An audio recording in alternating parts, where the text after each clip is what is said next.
Welcome, everybody, to the last event of our 2024-25 TMU DAS lecture series. My name is Dustin Valen, and I am together with Jennifer Esposito right here, co-chair of this year's lecture series committee. Now, before we get started, I do want to acknowledge our sponsors, to whom we are extremely grateful. This year's lecture series would not be possible without the generous support of the Ontario Association of Architects, ERA Architects, Thames Valley Brick and Tile, BDP Quadrangle, Merrant Construction, Sense Engineering, and Shop 3D. Without the support of these sponsors, there would not be a lecture series. I cannot emphasize enough how thankful we are for their commitment to public programming in the department and to the enrichment of our students' learning experience here. Thank you also to our fantastic administrative team, Alex Bercianu, whose posters are up all over the school, Francisco Bianchi, the pizza guy, Ivan and Leo for wiring us up here, and to all the people on Zoom. They can thank Ivan and Leo too in their own emoji way. I also want to thank our student volunteers for helping organize this year's lecture series. There are too many of them to name, but I also want to thank the Architecture Course Union, which just had Chris installed in the faculty lounge for another one of the interviews that are being turned into a podcast series. They're really fantastic. If you haven't checked them out yet, please do. And I believe the last 2 or 3 speakers are all integrated in that. So if you missed the lectures, you can go back and visit those people too. One small housekeeping item, to those of you who registered for continuing education credits through the OAA, we're making a very slight change. As long as you've registered, you'll be able to pick up a certificate on your way out after the lecture. I think I see them there on the little red table by the door. So we've decided to save emails, but not necessarily trees. But we'll see how this change goes moving forward here. I'm going to turn things over now to one of our student volunteers. So I'll welcome Dervan Mogadula up to the microphone, who will introduce tonight's speaker and offer a land acknowledgement on behalf of the school.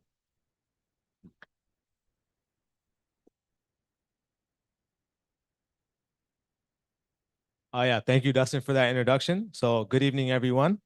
Before I begin, I would like to take a moment to acknowledge that we are gathered on the traditional territory of many nations, including the Mississaugas of the Credit, the Anishinaabe, the Chippewa, Haudenosaunee, and the Wendat peoples. We recognize and honor their ongoing relationship with the land and commit ourselves to continued learning and respect. It is my absolute pleasure to introduce today's guest, a visionary in contemporary Indigenous architecture, Chris Cornelius. Chris is a citizen of the Oneida Nation of Wisconsin.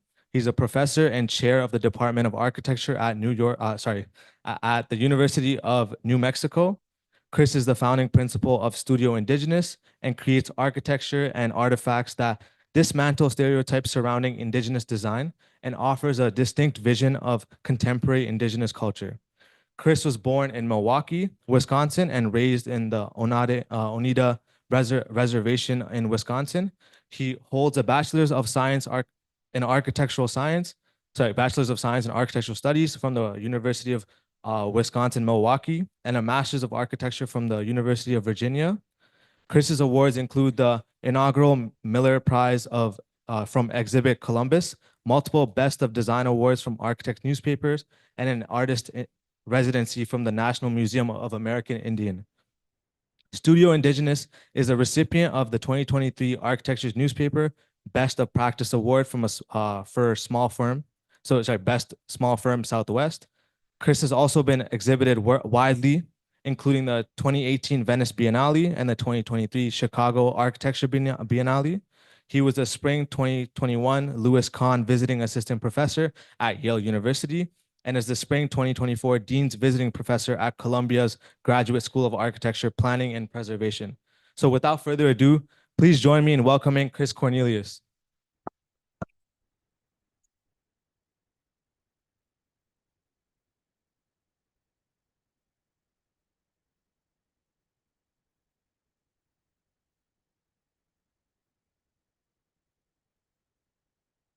Watkuf Nuila Du Chris Nyongets Aquahoni Wagita Loda Okale Oneta Agan Wagadun Choda. So I said in Oneida that I extend my greetings and thankfulness to all of you. I am Chris Cornelius of the Wolf Clan, and people of the Standing Stone is the earth that I come from. Thank you very much for having me here this evening to share my work. And there's always a ton of people that are responsible for getting me here, and I'm very grateful for the invitation and the opportunity to speak to you. So I'll start with kind of where my career kind of started. I was asked to be part of the design team for the Indian Community School of Milwaukee. They had hired Antoine Predock as the design architect. They wanted an Indigenous designer to be a part of the design team for the school. And so they had selected me to do that. And so Antoine and I ended up being collaborating designers on the project. And this was 2003. So it's the project that started my practice. It's a K-8 school for Indigenous students. It's a private school. Students only have to prove Native ancestry to attend the school. There's no tuition or anything like that. But the school was founded by three mothers who were not happy with how American history really was being taught to their students. So they started the school in the late 60s, and it became a nonprofit corporation and a center of community as well. So I had been also thinking about, and I was actually working at an office where I designed a number of schools actually so I'd thought about that as well. And for me, it was important to begin to translate Eastern woodland values, because most of the tribes in the Great Lakes area share the similar cultural values. And it's not associated with any one sort of cultural grouping. There are 11 tribes in Wisconsin. There are 5 different sort of cultural groups, 5 different languages that are spoken in the state. The tree columns you see here were harvested from the Menominee Nation in Wisconsin. The trees are an important part of their culture. I'll talk about that in a second. But for me, one of the really important things was to communicate to Antoine that when we're intervening as a designer, we're actually intervening in a set of reciprocities, right? When we put something in the world, that's what we're doing. We're not just putting architecture into a site or a place. We're actually intervening. And so I created this graphic that it tries to examine everything from the surface of the site, below the site, all the way up to the moon. It has varying vertical scales. At this level, are there things that we can learn from our non-human relatives that burrow in the earth? In this part of the world, there's a 4-foot frost line. Everything that we do as architects, we're always trained, at least in that area. That's where I went to school and practiced for many years to understand that. And how does that affect our relatives at that level? And then there are things above the sky, the things that we don't always see or pay attention to, but are always there. We're thinking about where butterflies are migrating, other birds, sandhill cranes, eagles, geese flying at 20,000 feet, commercial airline traffic, where the seasonal winds actually happen, where most space travel happens, where satellite traffic is, all the way up to the moon. So that understanding that everything within that set of reciprocities is important. I will also say, to me, as a designer, it is always important for me to visualize these things, because it's the best way for me to be able to communicate that with others. And that understanding was the sort of foundation that Antoine and I had adopted in how to communicate to that community that we were seeing those things. And so we created a series of things we call the laminates that were based on cultural values, because we couldn't just rely on specific things, right? We couldn't rely on specific symbols, iconography, even animals. We had to begin to understand this through values. And so for me, the Indigenous value that's really important in my work is this idea of relationality, right? We are related. This is why we call the earth our mother, the stones are our grandfathers, the moon is our grandmother. We mean that almost literally, that we're related. And so this graphic begins to show some of those cultural values and the ones that became important to us as designers. So on the left, there's the resonance of music, the heartbeat, the drum, orientation, and how that actually affects the ways that we think about the place. And then we started to really examine what we were calling things in the program. we made the very distinct decision to not use institutional names. The short version of this is that the role of education and indigenous people is a very conflicted relationship, right? It was the thing that was used to colonize and even exterminate us. So, but to me, it has been a thing of emancipation, right? It is the thing that has allowed me to be in the profession and to begin to address those things. So, for instance, we have never, and they have never, and the school has been open more than 17 years. They've never called the place that they eat the cafeteria. It's called feast. The place that you enter is not called the lobby. It's called community. The theater is drum. The stair that leads from the elementary school grades to the middle school grades is called the earth to sky. And they still call those things, right? And so part of that was really just taking those institutional names and removing them. But the other part was to say that these are cultural values that are important and they ought to be in the space and our understanding of the spaces within the school. And so that's within this. And beginning to understand other things like the oral tradition. There was a tree on the site we called the Wisdom Keeper, how students are coming to school, the ritual of doing that every day. We call the student entrance migration. And again, understanding how our non-human relatives in the sky are migrating and seeing the building and understanding it. The role of dance within the school, play as a way of learning. All of those things are part of this understanding of that. So I created this graphic that then started to synthesize all of those cultural values into the design. And working with Antoine was really an amazing experience because it was like going to graduate school again. I really just learned so much from him about architecture. How do you make architecture? And so there was really an amazing relationship between the two of us. But because he was involved, he has a much longer schematic design. Our schematic design was almost like 14 months. It was a really long time. Because he wanted to understand the culture and the place. And during that entire time, he never allowed anyone to call it a building. We didn't call it a building, we called it the animal. And so that's when it stopped being called the animal and started to be calling the project, is when I made this sort of graphic. But in that process of understanding that and understanding the cultural values, and this is one of them, where we talked about herbology and medicines and those sorts of things. In many indigenous cultures, we think of those as our oldest relatives, right? They have seen good growing seasons, bad growing seasons. Some are medicine, some are fruit, some are food. They are our oldest relatives. I believe that we should be speaking about architecture as our youngest relatives. The things that we are putting into the world and the things that I'm trying to put into the world, I think of as my relatives. And I do think that we would think about architecture very differently if we thought about it as a relative and not just a task that we complete or a thing that we try to do. So the responsibilities that we have and the idea of buildings as kin, right? They're like an infant. They consume things, they poop, they sweat, they do all kinds of things, right? That infants do. And so beginning to understand that, and that within that process, I have a responsibility to be a good future ancestor. I have always thought about that from the time I was a graduate student, that the things that are going to be left here in the world long after I'm gone are the contemporary artifacts of this culture, that this culture has always progressed. And so it is the reason why I don't replicate any forms. I don't make things look like teepees, wigwams, or any of that stuff. I intentionally do not do that. What I try to do is to understand those forms and how they had resulted from a number of cultural values. And then I insert myself as the designer to design the new forms that are based on those values. So in that way, that's how I believe that I'm being a good future ancestor.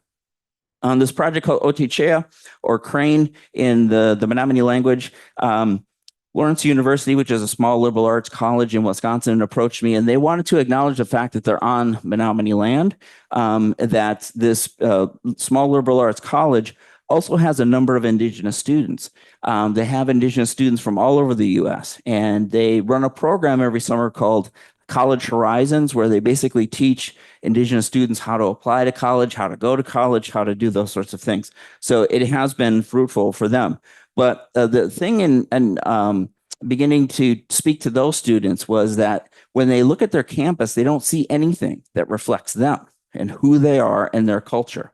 And so that's what they asked me to do. So this satellite photo of Wisconsin here, the dark green area is the land that the Menominee are indigenous to.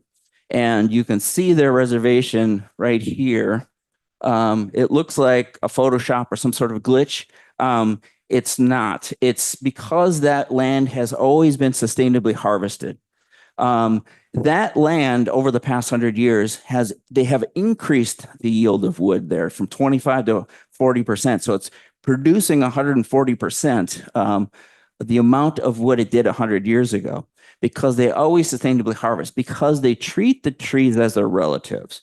They understand the complexities of forestry. They understand the complexities of multiple species growing together. And when they have species growing together that don't work very well, then that's when a tree comes down, or if a tree naturally comes down. So they don't work on a sort of annual yield that they're trying to get out of this forest. Whatever the forest gives them is what they take.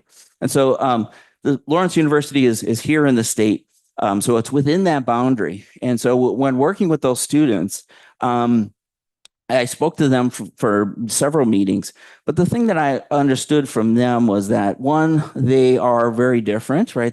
So I wasn't going to do anything that was too culturally specific, other than understanding that this was for the Menominee people, but also the fact that they talked about themselves standing together stronger.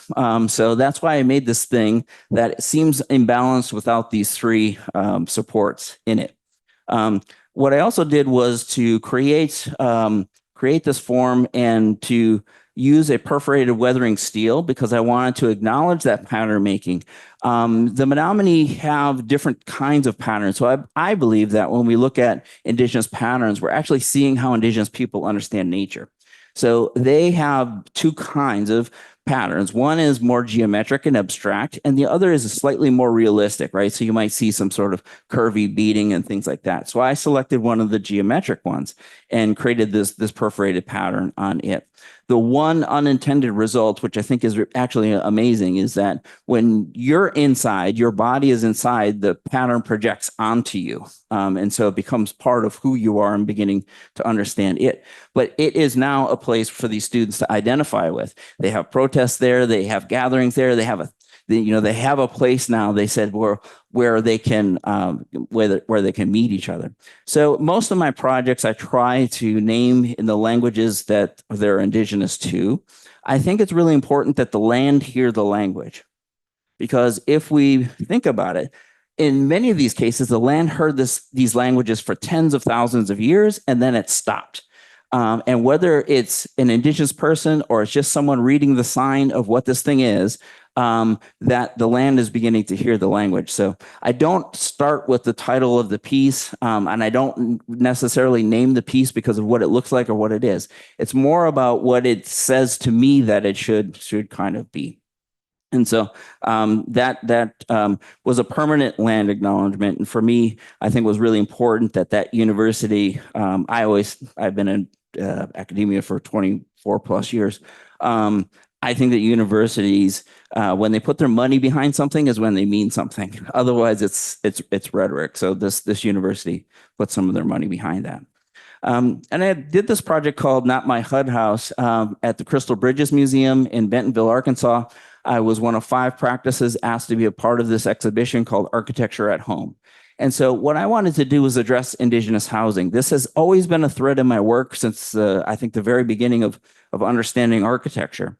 But what I wanted to do was to make a very specific statement in that I grew up in a HUD house on a reservation, and it's the same house that I've seen almost everywhere across the US, even across Canada. It's almost the same exact house. And so a few years ago, when I taught the studio at Yale, we were working in this upper right-hand community here, the Opisquaya Cree Nation, and was online, so we didn't get to do in-person sort of visit and community engagement. We did it all virtually. But one of the students, I explained to them that these houses are everywhere. So he made this graphic. He showed where it's in the plains, it's in the Southwest, and then I added my house, the house that I grew up in, and that one being almost exactly the same. And so this is just the Google Street View. I would say it's an improved version of the house that when I lived in it. It didn't have gutters when I lived there. You notice it doesn't have a garage. It doesn't have a porch. There are no sidewalks here. So I was an indigenous student on the reservation, and I went to high school off the reservation. So our high school was probably about 20% indigenous. If you lived on the reservation, you went to one of two high schools. But that meant most of my friends were not indigenous. So I would ride my bike 9 miles to their house because that's how far away it was. But then when I was in their neighborhoods, I started to see that their neighborhoods have sidewalks, and then there's trees between the street and the sidewalk.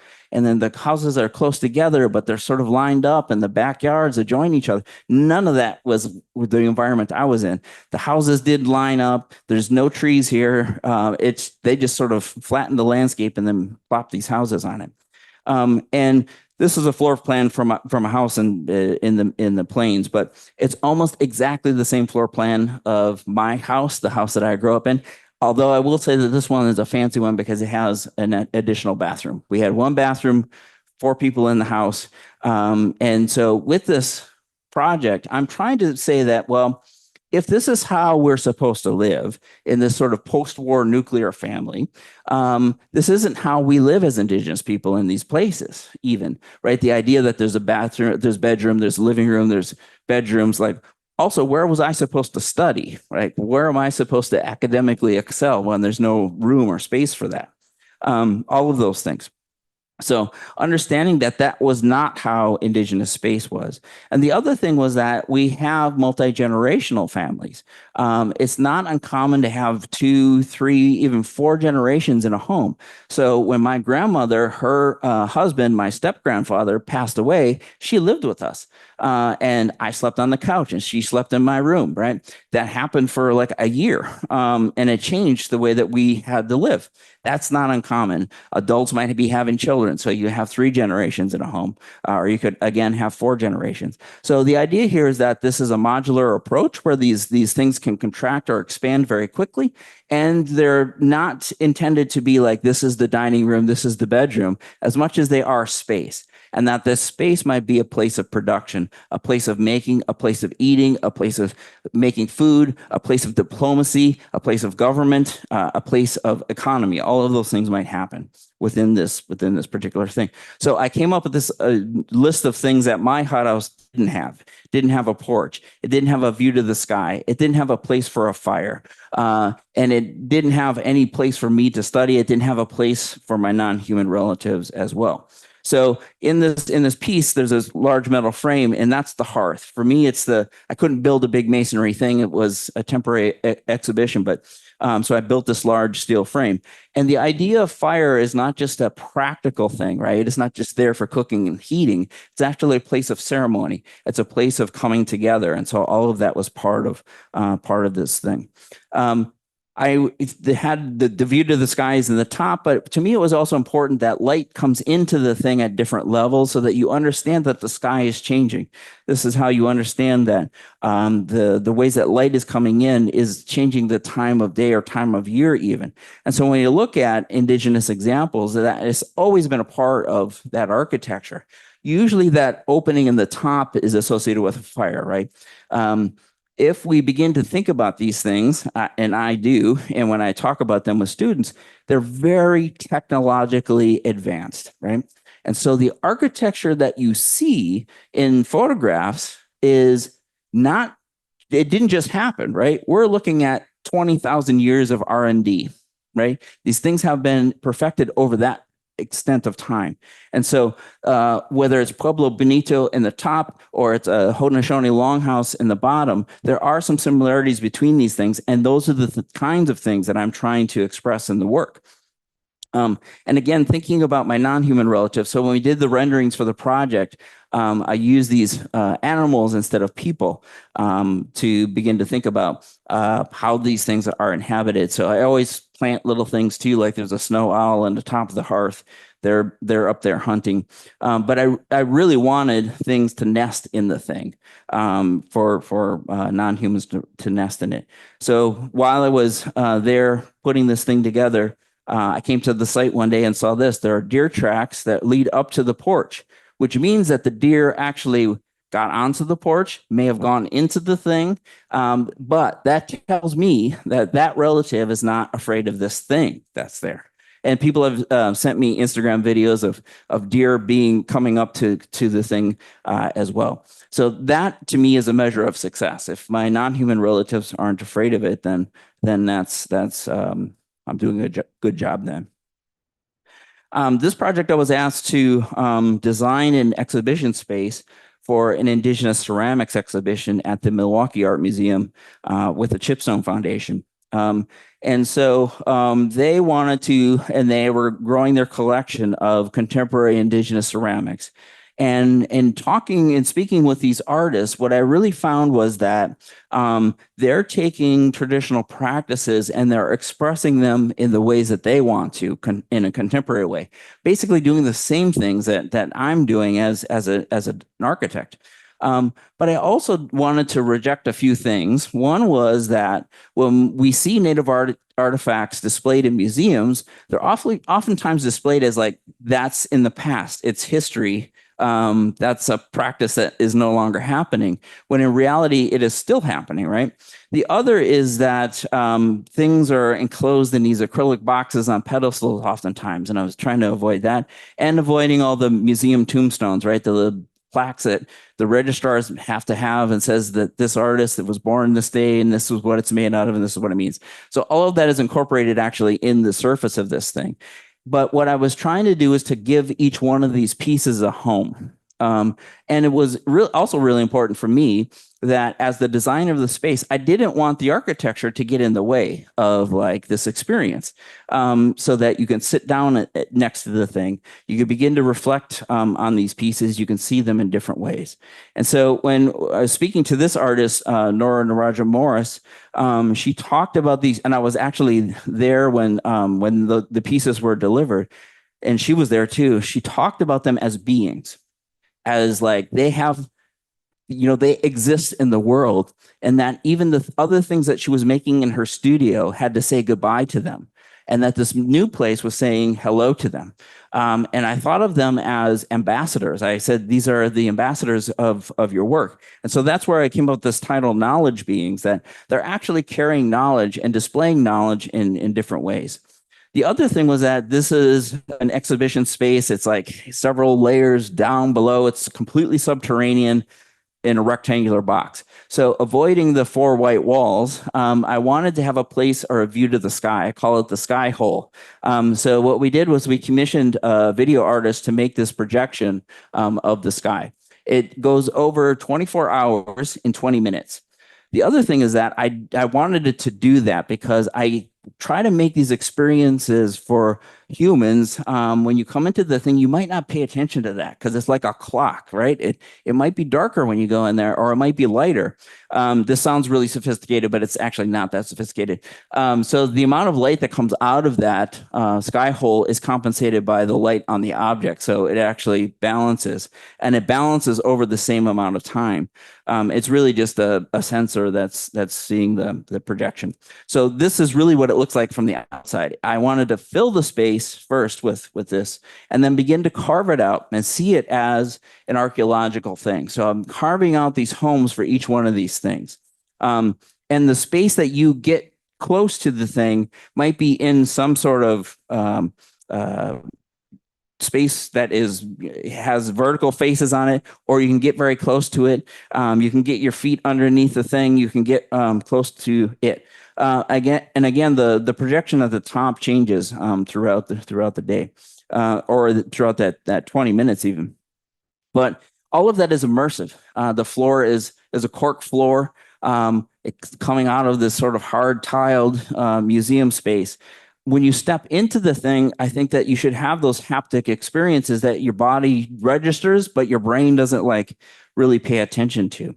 And all of that is part of understanding this experience. So these are just three images of that projection and the ways that the light sort of changes within that. And so there's 13 pieces. The middle is the 13th piece. So there's 13 different segments of this thing. You can kind of see what those segments are, and that's just alluding to the fact that there are indigenous moon calendars that usually have 13 moons associated with them. So that's what I was trying to avoid, is this like acrylic box pedestal. Those curators did the best they could. I understand that. But also like things like this particular piece, this artist talked about how the bottom was actually important. And so having light coming from above and below was really important to that person. So each of them have these homes within that, within those spaces. And so now I'm doing a piece at the Gardner Museum, similar piece. They have an indigenous ceramics collection that is going to be part of their new renovation. And this one I'm calling Ilaqua, which in Oneida means one uses it to be in. So in order to create a new vessel for understanding these other vessels, it's a very different sort of context than the previous one. But to understand that this thing is like a thing that you enter into, and it also has its own presence within the museum. So it's made of a wood frame that has a copper mesh cladding on the exterior of it. And then on the inside are the artifacts. The benches are important to me always because when you go to museums, there's always benches, right? There's always like, everyone gets that museum fatigue where I got to sit down, there's too much art. But I also think that those are important things in that not only are you resting, but they give you opportunity to see the things from a different point of view. In this case, the benches are actually, they have multiple functions. They hold up the vitrines. They let air through and circulate into the space.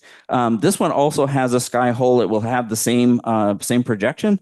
So it will have that 24 hours and 20 minutes within this piece. So it sits underneath this sort of waffled ceiling, a baffled ceiling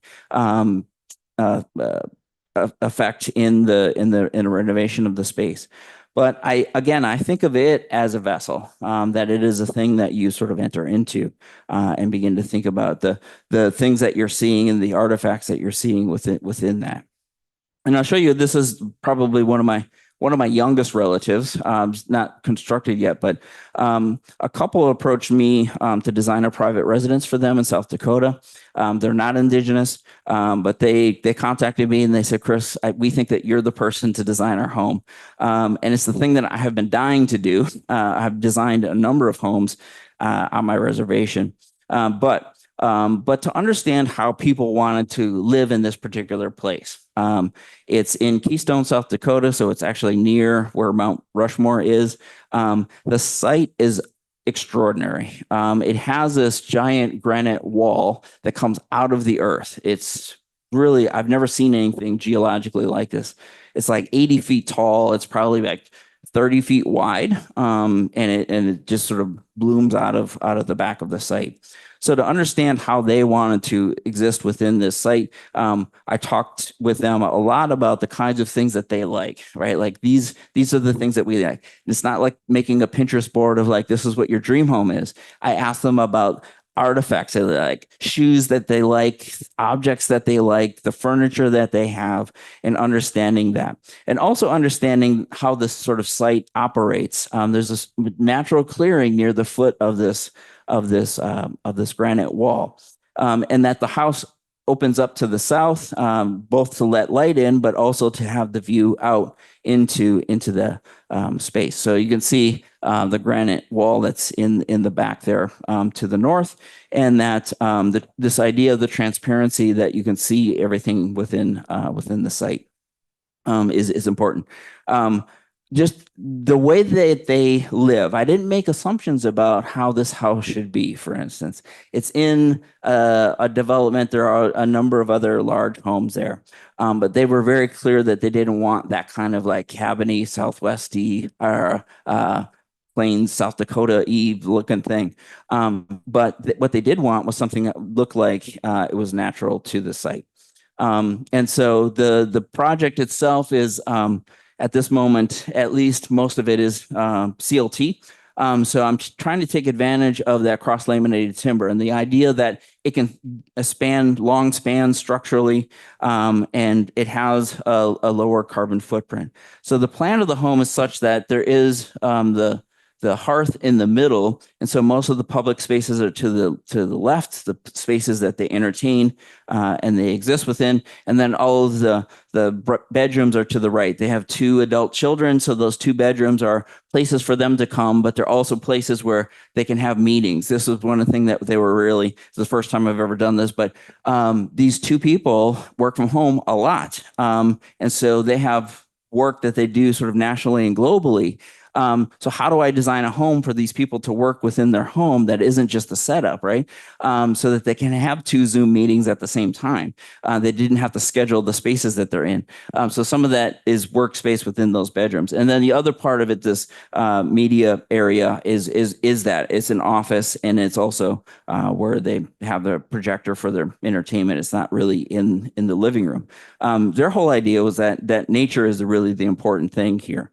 It's clad in this weathering steel, so the cladding is a rain screen. I'm trying to reflect the sort of crenellations that are in the rock and the stone itself, and so it cascades across that facade. So it's we're in the point now where we're trying to really engineer this to see if CLT is the solution. Either both cost-wise and engineering-wise, but they really are.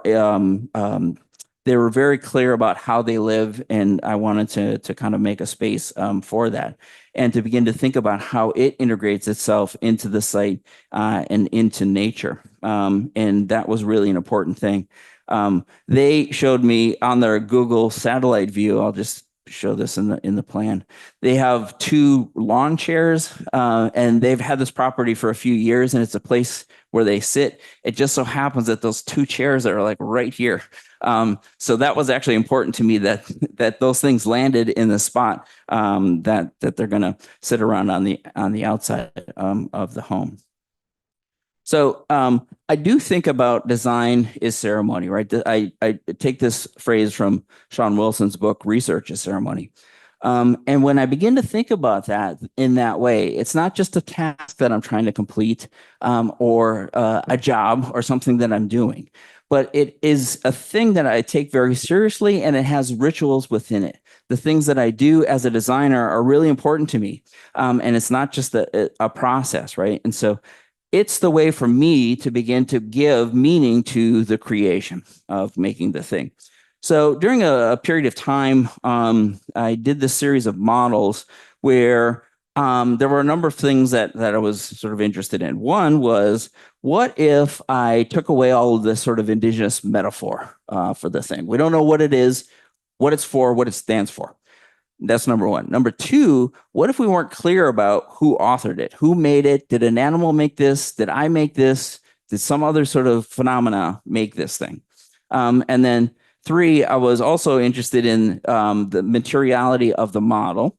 So most of them are made out of brass, bronze, copper, copper mesh, bronze mesh, brass mesh. It was a thing that was part of my graduate education at UVA, was soldering metals and soldering your models together. And then the fourth last thing was that the model itself is not just a scalar replication of the design, right? We think of the thing, we design the thing, then we draw the thing, then we make a model of the thing, and then they build the thing. What if I took it out of that sort of process and actually put it first, and that the model could actually be a part of the design process? So this is where I started. I decided that I didn't want to use people as the scale figures. These models do have a scale. They're all at 1/4 inch equals a foot. Doesn't matter. But this bear is approaching this thing. And as the designer, I don't have to be the person that says, these are all the things that are true, and the world has to accept those things. I don't know if that bear, did it make that thing? Is it returning home? Does it not even see the thing yet? And it might run into it. What if all of those things were true? And I'm thinking about the idea. I oftentimes, as a professor, students would ask me, like, well, we have to make this model, and I'll tell you what scale it is, but what's the base? That was always like their first question. What's the base? And I'm like, you tell me what the base is. They're not just a flat thing that you're setting it on. So what if I started to cast the landscape in these plaster planes and actually elevating it above? And the other thing was I used these found boxes, and the found boxes are like sites in themselves. They have histories, they have contingencies, they have things that I can't change the shape of it. I can't make it bigger. I can't make it smaller. So this model was acquired by the Museum of Modern Art, is in an exhibition at MoMA right now. In 2008, when I made the thing, I had no idea that would ever happen. But what it did for me was to get me to help me think about design differently. And so to begin to think about that ritual, I think about it as it's like athletic conditioning, meaning like this is practice. This isn't the game. The commissions are the game. So for me to be nimble as a designer, I need to keep doing those things. And so at a similar time, I was doing this series of drawings that were about my tribe's moon calendar, but I distinctly made them so that each thing is not a metaphor for the moon. It actually contains data about the wind during that month, but I'm actually not being clear about where that is. So I would start these by drawing them in my sketchbook. The numbers at the upper right are just the order that I did them in. This one is the New Year moon. And so when I draw these, I should also say when I draw, I haven't erased anything since 2003. Before 2003, I don't erase anything because I believe that we draw how we see, right? Or think, right? We draw how we think, meaning ideas aren't like, crystallized or concrete to us at the beginning. So we might draw lightly. So sometimes I'll draw these notes or have these things in them. These drawings are really sort of layered, and they have layers within them. But I'm also starting to think about these things, and I use the process of each one. They contain the same mass. They're displaced from the ground the same amount. They all have these things at the top. Again, I'm not feeling like I have to answer every single question that is a part of the thing. What if there weren't columns? What if it was just tightly bundled sticks that was holding this thing up? So again, I'm not trying to answer these questions. I'm just trying to pose the questions. And so as a designer, I'm intentionally resisting that. But if I don't represent it, it doesn't exist in the world. And so at the same time, while I was doing those, I was doing these rhino models, mostly just to get the shadow and shade right. But then I started to render differently. What if I rendered from the non-human eye point of view? I didn't always keep the camera at this level. What if I started to look up at these things and think about how those things actually work? So I referred to Sean Wilson's book before, Research is Ceremony. And in that book, he posits a research paradigm that contains four things. One is epistemology, ontology, axiology, and methodology. Most research in Western and non-Western approaches work in this way. But the way that he talks about them are the indigenous versions of those things. Epistemology being knowing, ontology being axiology being valuing, and methodology being doing. And so when I'm teaching design to students, especially when I'm talking about indigenous design, I like to use these things as the way of understanding how we're making architecture, right? And so my work, I'm trying to situate it in the spectrum of all of those things. Can it contain all of these things at the same time within the work that I'm doing? And that's the important thing to me and how I think about these things. But also thinking about this larger idea of as an indigenous designer, I can touch all of those things. If I am designing a project for Oneida, my people, I can touch it 100%, right? At the exterior of that. And so that's what indigenous architecture is. Indigenous architecture is made by indigenous people. And to me, that's very specific. A non-indigenous designer can't touch all of those things in the same way. Maybe some of the methodology, a little bit of the ontology, maybe a little bit of the knowledge, and a little bit of the values. That is architecture for indigenous people. So if you're not indigenous, you can't make indigenous architecture. If you're indigenous, you are making indigenous architecture. And I think that's really important to understand because the way that we understand the world is what we're reflecting in the work that we do. And so I talk about this a lot. Like I'm teaching at Yale right now. The Saarinen professor there. I have the students designing an indigenous school in Albuquerque, New Mexico. And I talk to them about this idea, and so they're also very clear about that they exist in the white ring. But what I'm trying to do is to help them understand the world, because as architects, we're always going to work with people that are not like us, right? Or rarely going to have clients that are ourselves or people exactly like us. Even when I'm doing indigenous work, I'm in different cultures, but I can understand the world the way that they do, right? So the ideas of the ontology and the axiology, what they value and who they are, is what I'm trying to understand about their community so that I can help reflect that or make the space for them to be able to conduct that.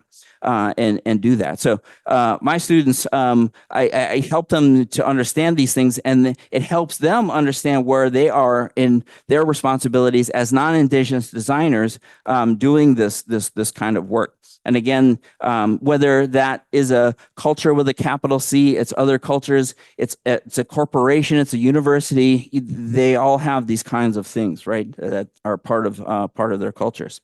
The last project here I'll talk about is I call it Radio Free Alcatraz. It's a series of drawings that I did that examine the American Indian occupation of Alcatraz Island that happened from November of '69 to June of 1971. When they occupied the island, they didn't want it for political or economic gain. They didn't want to gain the land for either of those things. This was after Alcatraz was decommissioned as a prison and was put into the federal land surplus.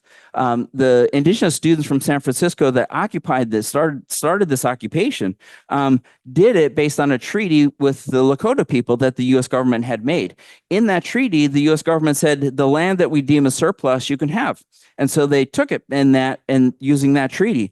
If the Constitution says that treaties are the supreme law of the land, they have every right to do that, right? Also, if the U.S. government hadn't seen us as sovereign nations, why were they making treaties with us to begin with? Just like they had with France and everyone else, right? Every other sort of European community. But the thing that they wanted that was really remarkable to me was they wanted a native university, native cultural center, native ecological center. They wanted architecture. And that's really what they wanted. So I wrote this grant proposal that suppose they got what they wanted, and I was going to design the university on the island. This is my favorite bit of graffiti that's there. The graffiti is really important. And in any movement, rhetoric is important, right? Black Lives Matter, #MeToo. They become things that people can rally around. And so here, what they did was they, with the graffiti, they erased everything that referred to the United States, right? So instead of saying United States, it says United Indian Property. Or if it says federal property, it says Indian property. You're on Indian land. Most of the graffiti is still there. And that was really important to me too, that this way of claiming the territory was not just like standing there and resisting or occupying it, was also this the way that they had appropriated the buildings and how they made it. But the complexities of that entire occupation was the thing that was really just like, I don't even know where do I start with this project? And so I started this practice of doing drawings as research. And I completely sort of changed the way that I was drawing about these things. So I made 3 thematic drawings. The 3 drawings were acquired by MoMA, and they're in the same exhibition. They're showing this. This is the one that's up first. Every 6 months, they're going to change the drawing. But for me, I started with these thematic drawings. This one is called Trajectories. And so what I did first was I drew every edge of every building with the same instrument. I started to draw everything that I could understand as a trajectory, the boat traffic, the airline traffic, how they surveyed the West Coast, the sun, the wind, how things move across it. All of those things are sort of drawn in here. And so when you see that drawing, it's 3 layers of Mylar. I'm drawing on the front, I'm drawing on the back. I'm really just doing that because that's how I learned as a student. I went to architecture school in the 90s. Everything I did with all my drawings were on Mylar. mylar. But I also began to understand other kinds of trajectories that affected the indigenous people. And so this is actually 3 different drawings on 2 sheets. One is the Trail of Tears. So the southeast US, you can imagine Florida is where that dark area is.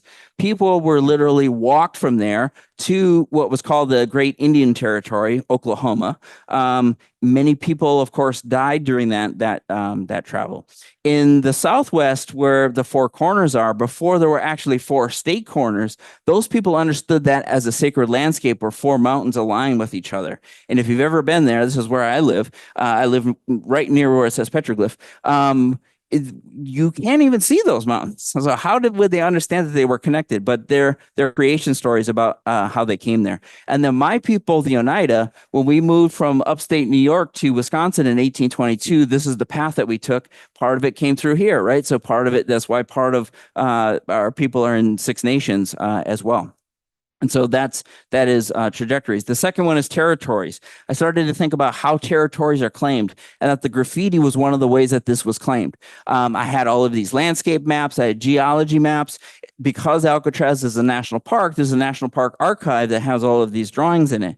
But I'm also thinking about other things about how territory is claimed. And I just wanted to use these 2 areas to talk about land secession, right? Both the state that I came from in Wisconsin, and then this area in South Dakota, which was called the Great Lakota Nation.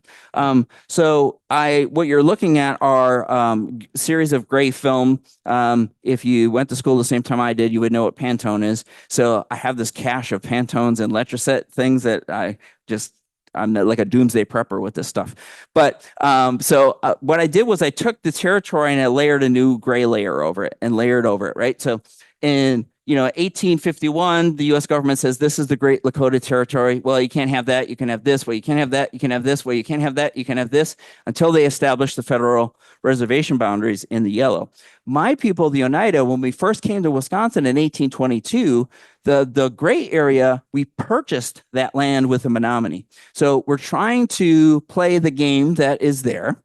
This is actually before Wisconsin became a state. But then the federal government says you can't have that. You can have the smaller gray area. Then we purchased that land. So then we're existing on land we had purchased twice.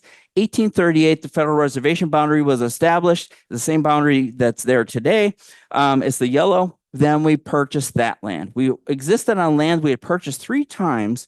And then in the late 1800s, the Dawes Act happened, which allotted all the land to tribal members, but didn't tell you that you had to pay tax on it or they were going to repossess it.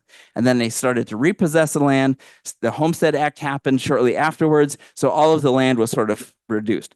At some point, we only owned about 10 to 15% of that land. Today, we don't own 100% of that land. There's an entire incorporated municipality within our reservation boundary. There's an airport, there's a county line that goes through it. There's all kinds of things that happen. But all of that happened before Wisconsin was a state. So this idea of the territory is embedded in the drawing.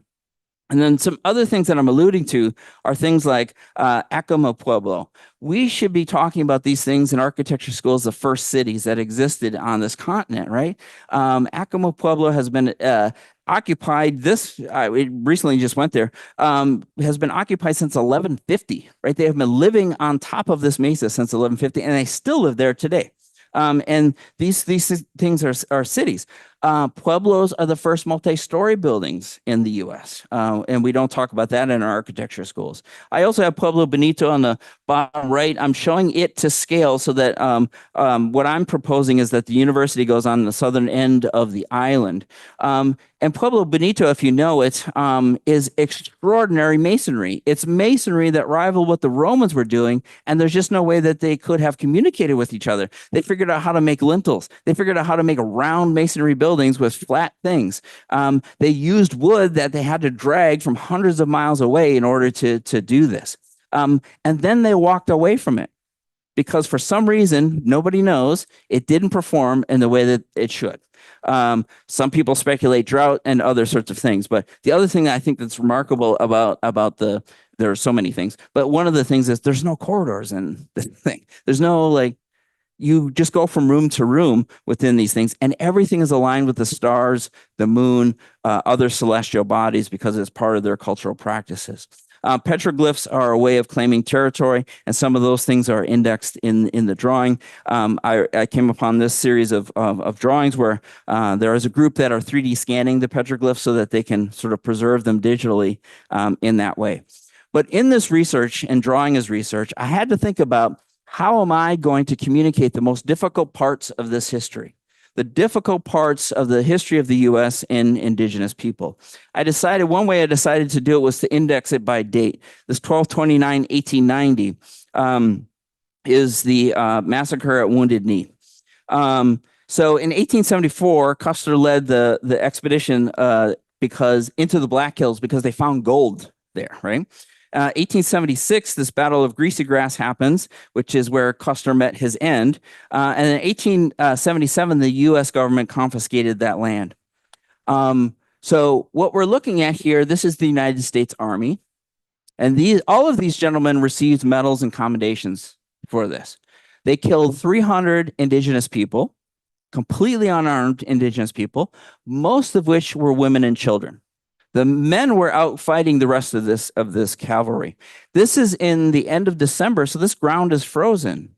I don't know about you, but this looks like genocide to me. And this is one instance, right? And I think the really kind of despicable thing is that someone took a photograph of it and had to document it in that way. But I knew that as I'm drawing this thing, I can't show that. Right? I can't show that without the context of being able to speak about it here. I believe that these gentlemen should posthumously have these commendations removed and revoked.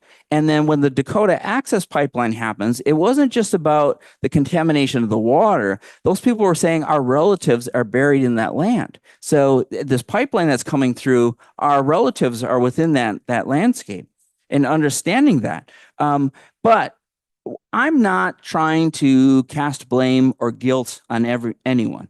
I believe that in order for us to move ahead, we have to be honest, right? We have to be honest about the foundations of the United States and the land that it's on. Really talking about the difficult parts of that history and understanding that. And so for me, that's really important. But by telling the truth, then it's up to you as an individual to what are you going to do about it? I'm certainly have my thoughts about what to do about it, but what are we going to do and what are the responsibilities of what we're doing? So this project is actually an ongoing project. And the drawings are ways I teach students how to do this now. I'm actually teaching my second year undergrads how to do something similar, because what I'm trying to teach is that when I was drawing these things, if it came into my mind, I put it in the drawing. There are ways of articulating things that I might not have the words for. I might not have the way of drawing it, or I might not have the sort of figure, but I know if I keep drawing, something will come out of that place, understanding whether it's a site, it's a program, it's a context, it's a culture. All of those things are part of the ways that I draw that. So the project is a sort of ongoing research project. I hope to finish at some point, but these are the form studies that also came out of the drawing, and I have a way of sort of digitally doing all of that. But to me, that's not particularly important. But when you look at the drawing, I should say for the students in the room, drawing like this takes 120 hours. It took me 120 hours to do this. And I would say about 60 to 70% of my time was looking for stuff. What is the stuff that I'm going to put into this drawing? I actually have a whole box of pieces of paper that go along with the drawing that are things that I traced. Some things I didn't trace. Some things I'm just drawing. I'm like here, I'm lofting surfaces together by hand. And there's also a lot of digital work in this. I'm doing a lot of Rhino stuff. I'm doing a lot of Illustrator stuff, printing that out and then drawing it, because I felt like if I am going to represent that stuff, I as a designer need to intervene in it, sort of make it different, and then draw it. I'm drawing on the front, drawing on the back. There's stickers on here. There's vinyl on here. There's paper that's glued to the back of it. There's all kinds of things that are within the drawing. And so for me, then what I find is that when I teach students how to do that later on in the project, the research actually means something because it's synthetic to the design. And so the questions that you have about like, where should I put the openings? What is the fenestration? Like all of these things come out of that drawing process. And it's not just there to help make form out of these things. But for me, it has changed the way that I draw and think when it comes to research, because I also, as an instructor, like you give students site analysis and research and precedent studies and things, almost always they'll just like put this aside and like get to like, oh, I'm going to design this now. I'm going to design these three things. Your professor asks you which one you like, and then we'll design that one. Instead of doing that, what if we just did all of that sort of research as a design exercise, and the things that we make are actually part of that and coming out of all of that analytical stuff. So the process there had informed my teaching and the ways that I approach this kind of both the design methodology and the representation methodologies that I use. But it has sort of transformed, and it is part of that ceremony, right? For me, it is part of that understanding of the world that ceremony is important. Yeah, welcome. Thank you.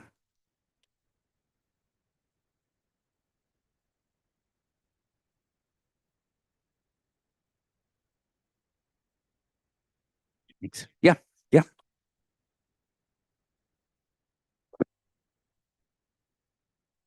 We're on. Okay. Absolutely fantastic stuff. I'm sure there are a number of questions. We have time for questions. Chris has agreed to take some. So the way this works is you put your hand up like this, and then I bring you the microphone so that the people on Zoom can hear us as well. Anyone want to start off with a question?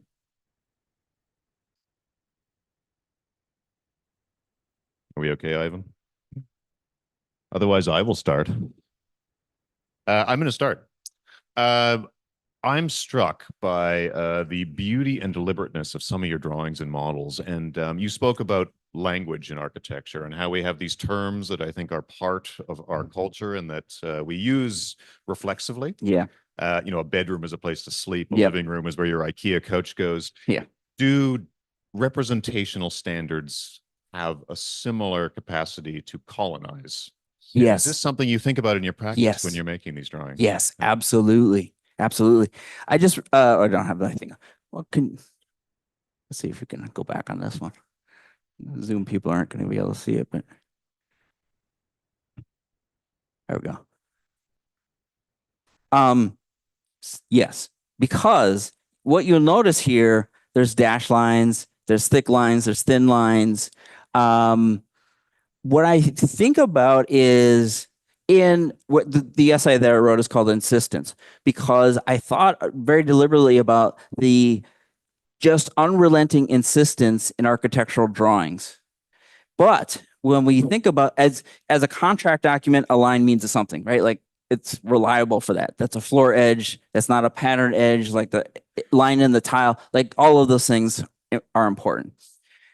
But when we're creating these things in the authorship, we're the insistent ones, right? As the designer or maker of the thing.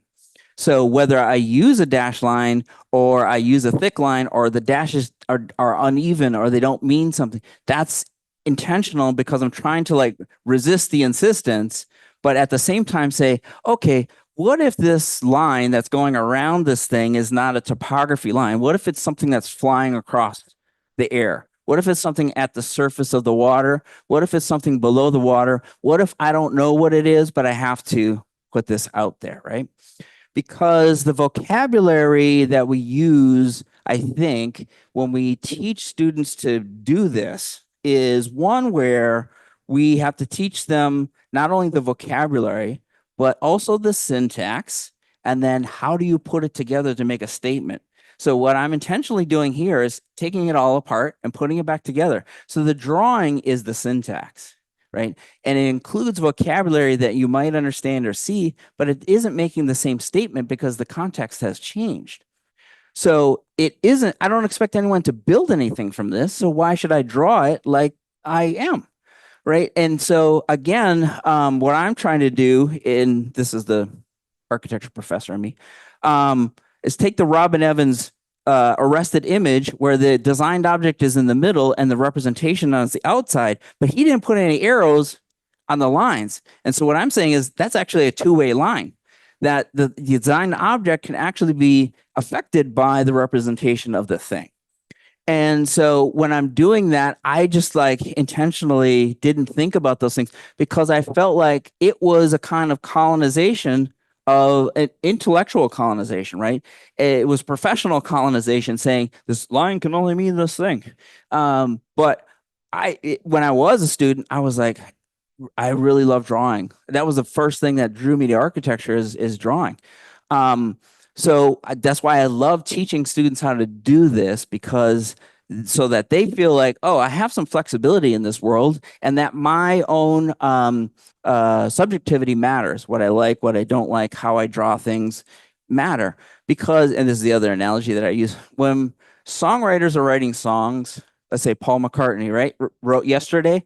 He didn't say yesterday when he was at the piano. He said scrambled eggs, and he changed it into yesterday. If you've watched that Get Back documentary, I'd like watch it for hours, and I'm like, it's JoJo. That's what the person is. There's no name for a person. There's all this gibberish that comes out because they know what it is.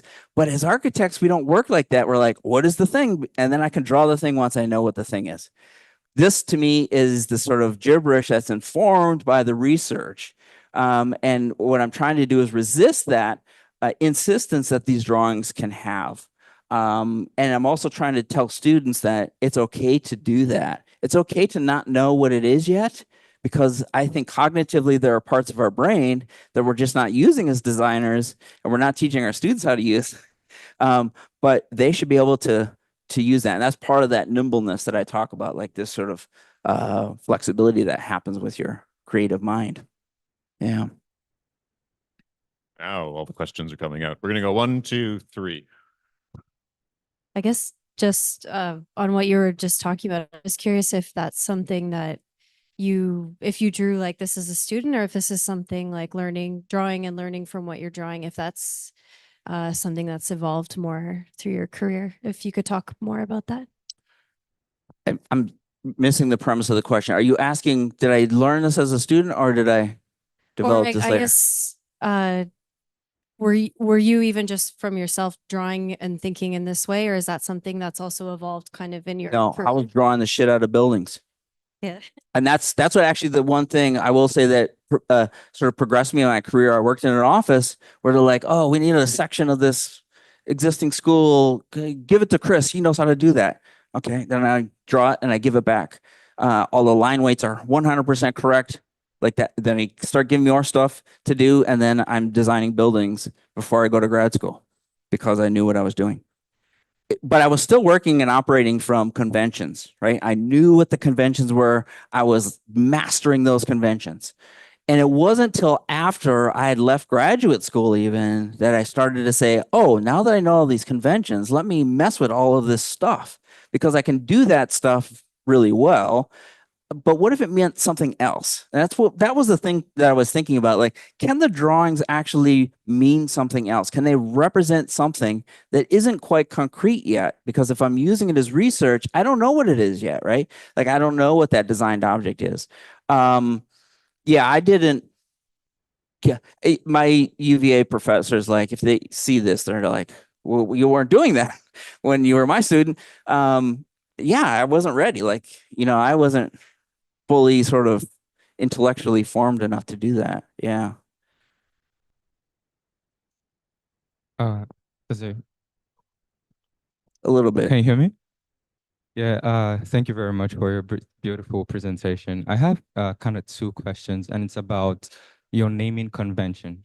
Like, I noticed that you use a lot of like indigenous words to name your projects. And I wonder if that's like a way of thinking about how you begin to design, or how you begin to approach the problem or the question that that particular project poses to you. And the second part of the question is also your usage of digital technology. You're doing more advanced stuff than I'm even doing when I'm using like Rhino and stuff.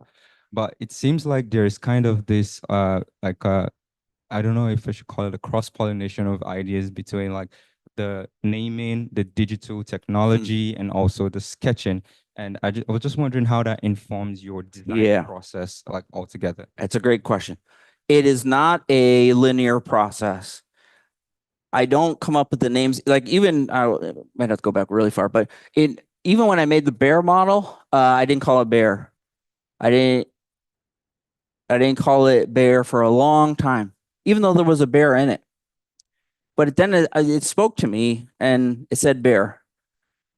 And the process for me is one where in this ceremony, I'm preparing myself to receive the name of the thing that I'm making, because I'm not worrying about that first. And that was the thing with the model. Like, what is it? What's the program? What's the site? I didn't want to think about that. I just want to start making it. So it's like a 3-dimensional sketch. I don't know what I'm just starting to solder these things together. But then the name sort of emerges. The name almost always emerges. I don't think I've ever started a thing with the name of the thing and then I design the thing. The same thing with, I don't come up with the thing and draw the thing. I start drawing first. There is an operative logic that is kind of required in digital tools, however, right? Like, especially Revit. I don't particularly care for it. I've never touched it. I don't even know how to use it.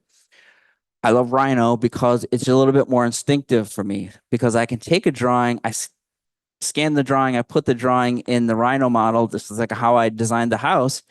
I sketched it first, I designed it, and then I traced it in Rhino and I started working on it. Because there I could give it scale, I could give it proportion, I could give it thickness, and all of those sort of architectural properties. But it wasn't until I drew the thing that I could do that sort of digital work. I do think that there is something to the fact that my generation was the one where I started hand drawing. By the time I graduated, I knew AutoCAD, right? That was the thing. But I didn't touch anything digital when I was in graduate school. I was still doing everything by hand, mostly because I had done it for 3 years in an office and I was just kind of rejecting it a little bit. So even when I get to something like this, I learned how to render, but now the tool is something for me to be able to express a new world. Can I begin to think about and articulate a world where the animals are seeing this thing, and what does the animal see? Can we start to use these digital tools to do those kinds of things? And that's what I believe we can. That any one of these tools isn't a sort of thing that constrains what we can do, because we always need to make the thing do what we want it to do, not what we think it can do, and not what we're limited by doing. And it's true in the things that I make, like the installation stuff. Like, I'm often like, okay, I got to make this thing. It's got to be 47 feet in the air. I'm just going to wait for someone to tell me, no, I can't do that. And they never did. So that's what I made, right? Because in the digital model, that's what that steel thing I'm talking about, not my HUD house. Like, that's what I had to do. Like, that I felt like that was the way to make it. Yeah. I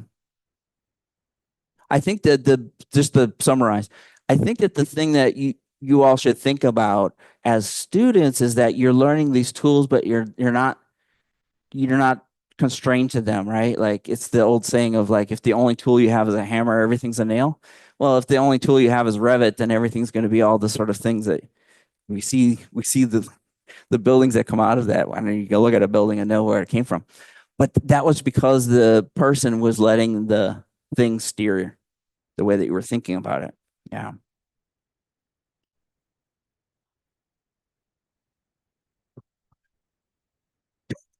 Well, thank you for being here tonight. I really appreciate your beautiful presentation. I think my question is more in a spiritual sort of realm in terms of architecture. Do you think that your architecture, well, let me preface first, like, these party diagrams you've done really accurately, get out what you're trying to portray on paper, and then it translates so beautifully into architecture. Do you think that your architecture has that ability to translate and bridge that gap in terms of your culture and society at large? Do you think that your architecture embodies enough meaning that it speaks onto itself and its own narrative without anything without reading Yep. or, you know, seen any of your diagrams. Does your architecture embody enough? Yes. Does architecture, it's more esoteric, maybe more existential, but does architecture have that ability Yes. to heal? Yes. Yes, to all of the above. This is the proof. This place was designed based on values, not on what Pre-Doc loved or what I loved. That's also embedded in there as designers. But when they tell us that the sky is important, we have to make a place for the sky. If they tell us these trees are important, we have to make a home for these trees. And we started that in 2003. It was open in 2007. So if you go there today, you can get a tour of this building and they will tell you things about this building, some of which is like about the architecture, but most of it is about how those children see this building. A young woman was at the opening of the building. She talked about how the lights were spirits that led her through the corridor. And I was like, this is so poetic. I was like crying because I don't know who that young woman was. I had never spoken to her. Pre-Doc and I had never said anything like that. A few years ago, a woman who had 3 sons that went to the school, she told me that the students there say that there's a spirit that sits on top of the building and protects them. I didn't design that. Pre-Doc didn't design that. No, we didn't design that. You can't design that, right? But what you can do is make a place for it to be okay to say those things and understand those things. And that's what we really tried to do. And when we did it, we're thinking about what you're touching, what you're stepping on, what this is made out of, and that it being sort of simple. And even like, I don't know, because I would expect a lot of architects to come out of this school, but even knowing like, oh, this is not an impossible space, right? This is the inside of the space we were just looking at. This was on the left side. We call that the bird's tail. And that came out from Pre-Doc. He was like, this is the bird's tail. This is the tree house. And that way of seeing the world was just how he saw the world as an architect. But I could say, yes, that makes sense to us as indigenous people because of this, that, and the other, right? And so that's where the spirit sits on the bird's tail. Why didn't design that for a spirit to sit there, right? So that's where, to me, is like, blows my mind that these students took this sort of mythology and made it their own. I named the classrooms based on animals, based on medicines, based on trees. So when they go to school, this is the only reason, when they go to school, they don't say, oh, my class is Mr. So-and-so's and it's 134. No, my classroom is muskrat. My classroom is turtle. My classroom is sweetgrass. My classroom is cedar. And then they're named in the languages that they teach. So what I learned in doing all of that was just this sort of like unrelenting rigor and saying, these are the values that are important. And we had like 60 of them before we got to like 20 of them. But it being based in values, that's what I really learned from this.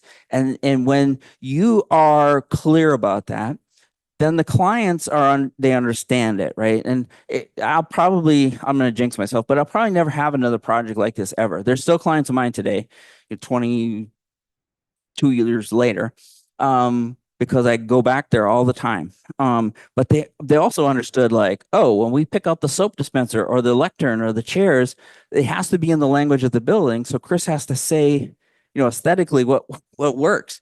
And we're trying to figure out like what happens when I'm not there and other people aren't here. Pre-Doc's no longer with us. And so what happens with that? But the fact that it was so grounded in the values, I think that is the thing. It wasn't grounded in iconography and symbols. Those things we can lose the sort of meaning in those. But I also believe that the mastery of someone like Pre-Doc is also the reason it works. Because there was just so many times everything could have kind of been undermined.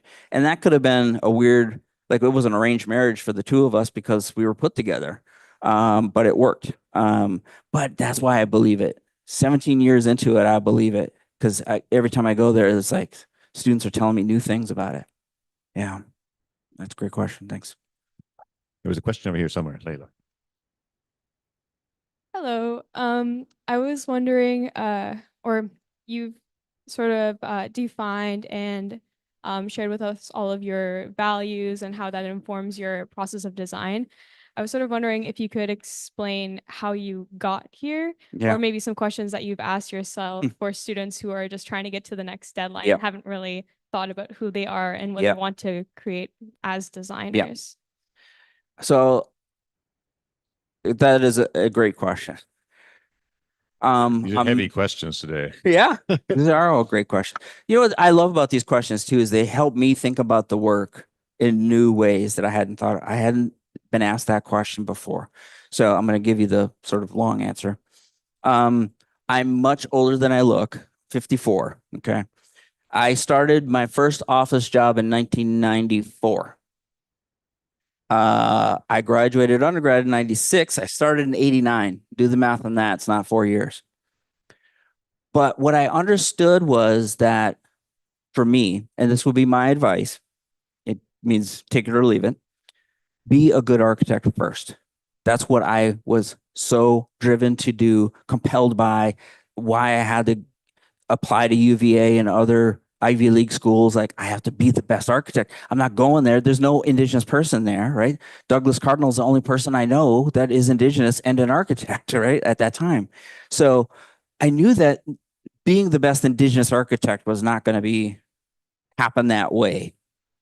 But it was the thing that was driving me, because I was like, the thing that I formulated this when I was a grad student, and I found out about Douglas's work and the fact that he was working on the National Museum.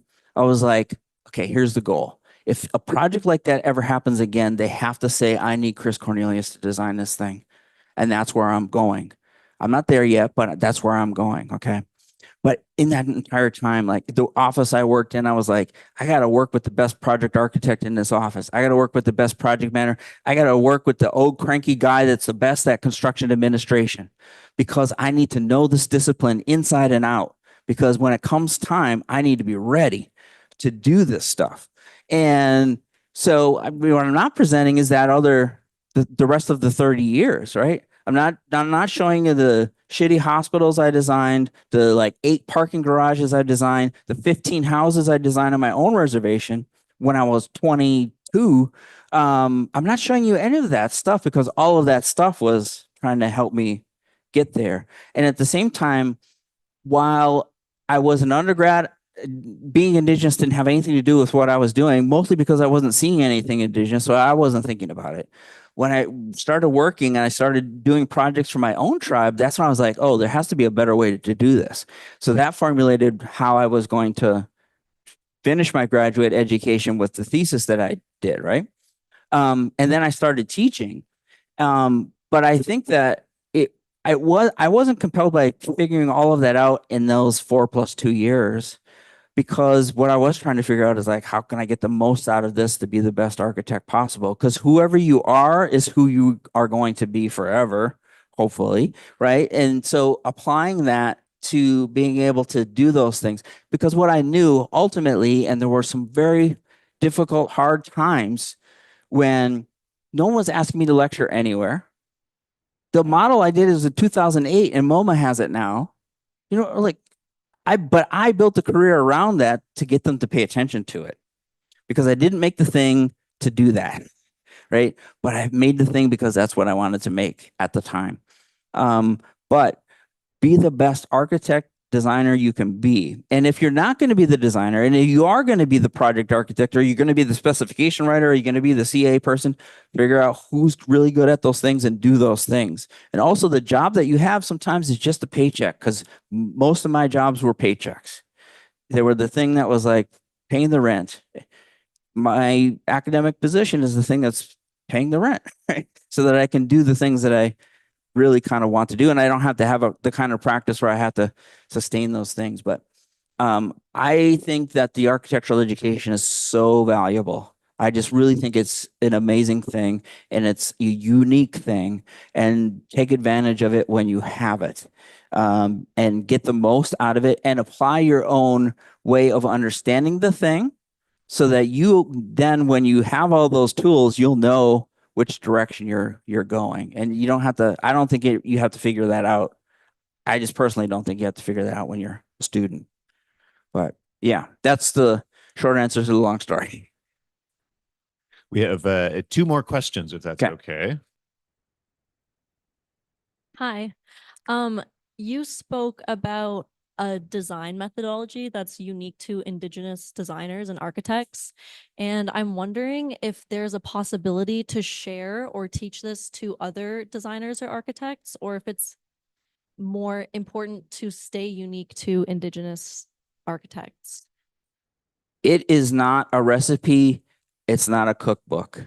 This is one thing I really, I think for me at least, one of the most valuable lessons I learned in the whole Venice Biennale process, where I was with these 18 other Indigenous architects, and we would be on this even before pre-pandemic. We were on Zoom for like 8 hours, and I'm like pulling my hair. I'm like, what? We don't have to tell the whole story about everything the way that we got there. What I realize is we're all doing things differently, and it's okay, right? There's no Indigenous architecture genre. There's no Indigenous architecture methodology, formula, recipe. It doesn't exist. It's who we are and how we're going to apply those things. So the things that I mentioned are just ways of thinking that I believe when I show you axiology, methodology, ontology, that can apply to Nike. It can apply to Harvard University, whoever your client is.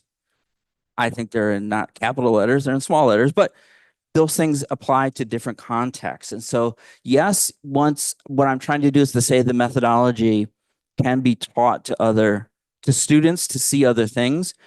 I've only taught 2 studios with Indigenous content. I'll say 3. I'm sorry, 3. 2 at Yale and 1 at Columbia. I've never ever done it before.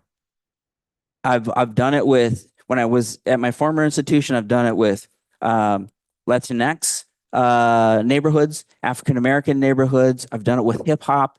Same methodology for all of those things, because when I see it as a culture, the methodology works, and that's what I've found. And that's the thing that I'm trying. That's what I can teach, right? The methodology for examining. Part of it is this drawing. Part of it is the form making. Part of it is the ways that you make images. And the other part that's not as readily sort of visible is how you talk to people, right? There's no community engagement school, but the thing is, like, okay, when you're working in this neighborhood, go into that store and buy something and talk to that person about why they like living here. If they don't want to talk to you, fine. At least you left your money in that neighborhood. But that's what I try to teach students, is that's part of the methodology, right? That's my approach to the engagement, is just getting people to talk about what's important to them. So yes, I can teach the methodology, but what I am being protective of to the non-Indigenous people I'm teaching the Indigenous stuff, I'm always telling them this is not for you to do without Indigenous people, right? You can't go out into the world and design the Indigenous school by yourself, because that's just not going to work, because you're going to miss so much. You're going to miss all of the ontology. You're going to miss most of the axiology. Yeah. I just have a question. You said about a bit of iconism. Like, could you elaborate more on like what you think about it? You mean iconology? Is that what you're saying? Yeah. So a slide that I usually had been my first slide is the duck in the decorated shed, because that's how I viewed what people were doing for Indigenous people at the end of the 20th century, there's a school on my reservation, looks like a turtle. I think there's a turtle cultural center around here somewhere. There's buildings that look like animals. There's a high school I know of, and I think it's in North Dakota. The students walk through the eagle's mouth. And once you get inside, what is it, right? It's not, you lose. Why is that eagle important? Why is that turtle important? So the iconography is kind of surface in a way. And I also think that's what Venturi and Scott Brown were saying too, because the sign can be on the outside. I am a monument is the thing, right? And the other thing is the sign can be the duck itself. And it's only saying it's a building. It's not a duck. Like you're fooling us.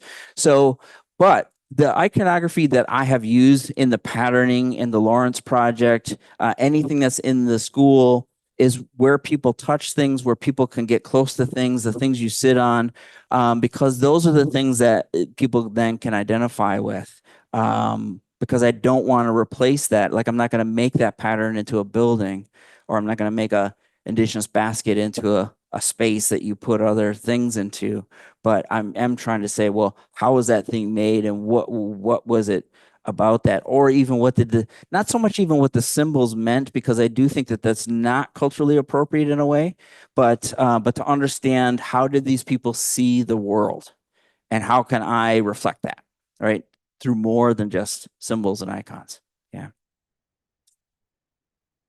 Yes, and even the parts that you can't explain, right? What I'm sitting on, what I touch, yeah, what I'm standing on, yes, where the light is, yeah. Thanks. This has been a fabulous discussion. I think to close off a fabulous presentation. We do have to wrap things up, though. Chris is a seasoned lecturer, but even he has his limits, I'm sure. Can you please join me in thanking Chris for his talk again? Yeah.